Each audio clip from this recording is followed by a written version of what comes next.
घेऊन या चक्रगदा हाची धंदा करीतो. सामान्यतः धंदा म्हणजे उपजीविकेचे साधन आहे, पण इथे तुकोबांना म्हणायचे आहे की भगवंताने भक्तांचे रक्षण करण्यासाठी कार्य जे रक्षण करण्याचे जे कार्य आहे इतक्या निष्ठेने स्वीकारले आहे की तो त्याचा नित्य उद्योग बनला आहे. देव केवळ रिकाम्या हाताने येत नाही बरं का, तर तो सुदर्शन चक्र आणि गदा घेऊन येतो. आता तुम्ही म्हणाल सुदर्शन चक्र काय करते, तर ते भक्तावरील संकटांचे जे काय आहे निवारण करते. आणि तुम्ही म्हणाल गदा काय करतो, तर गदा दुर्जनांचा अहंकार ठेचण्यासाठी वापरला जातो.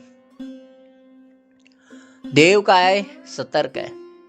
आपण झोपतो पण तो जागतो.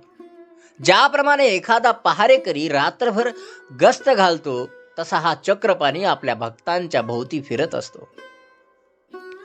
भक्ता राखे पायापासी दुर्जनाची संहारी. भगवंत भक्ताला आपल्या चरणांचा आश्रय देतो. जेव्हा मुलं आईच्या पदराखाली असते तेव्हा ते निर्भय असते. तसाच भक्त देवाच्या चरणापाशी, देवाच्या पायापाशी, त्याच्या आश्रयाखाली सुरक्षित असतो. जेव्हा मगरीने गजेंद्राचा पाय धरला होता, दृष्टांत आहे. या दृष्टांतामध्ये सांगितलंय की जेव्हा मगरीने गजेंद्राचा पाय धरला तेव्हा त्याने देवाला आर्त हाक मारली, देवा, काय रे देवा, मी काय करू. देवाने क्षणाचाही विलंब न लावता सुदर्शन चक्र चालून मगरीचा वध केला आणि गजेंद्राला त्या संकटातून मुक्त केले. या ठिकाणी पुन्हा एक दृष्टांत आहे अंबरीश राजाचा.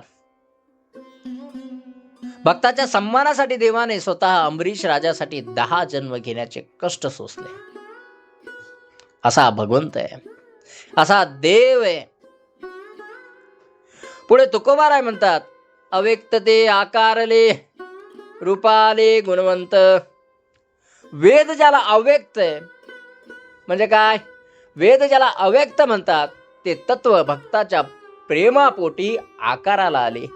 आकारले म्हणजे सगुण रूपामध्ये प्रकट झाले. अव्यक्त म्हणजे काय, डोळ्यांना न दिसणारे. देव हा निर्गुण असूनही भक्तासाठी दया, माया, वात्सल्य या गुणांनी नटलेला गुणवंत विठ्ठल झालाय. आपण काय म्हणतो, देव कसा आहे, निर्गुण आहे. आता तो निर्गुण देव भक्तांसाठी काय झालाय, गुणवंत विठ्ठल झालाय. ज्याप्रमाणे पुंडलिकाच्या मातृपितृ भक्तीला भुलून प्रत्यक्ष वैकुंठ नायक पंढरीत आला आणि 28 युगे विटेवर उभा राहिला. हे आकारणे केवळ पुंडलिकाच्या प्रेमासाठी आहे. हे जे रूप धारण केलंय ते फक्त पुंडलिकाच्या साठी आहे, या भक्तासाठी आहे. तुका म्हणे पूर्वी इच्छा जया तैसा विठ्ठल. देव हा इच्छादानी आहे बरं का. जो देवाला ज्या भावाने पूजतो भजतो, देव त्याला तसाच अनुभव देतो. जर कोणाला नास्तिक किंवा अडाणी म्हणून जगायचे असेल तर त्याची ती इच्छाही भगवंत पूर्ण करतो बरं का. मायबाप हो, पण जो शुद्ध भक्तीची इच्छा करतो त्याला तो आपल्या चरणांचा आश्रय देतो बरं का. विठ्ठला भक्ताच्या मनातील सर्व सात्विक ओढ पूर्ण करतो. तो भक्ताच्या इच्छेनुसार स्वतःचे रूप बदलतो बरं का. भगवंताची शस्त्रे भक्तांना घाबरवण्यासाठी नसून त्यांच्या सुरक्षितेसाठी आहे. आणि म्हणूनच तो आपला रक्षक असून आपण फक्त त्याला अनन्य भावाने शरण जाणे गरजेचे आहे. त्या भगवंताला आपण शरण गेलं पाहिजे.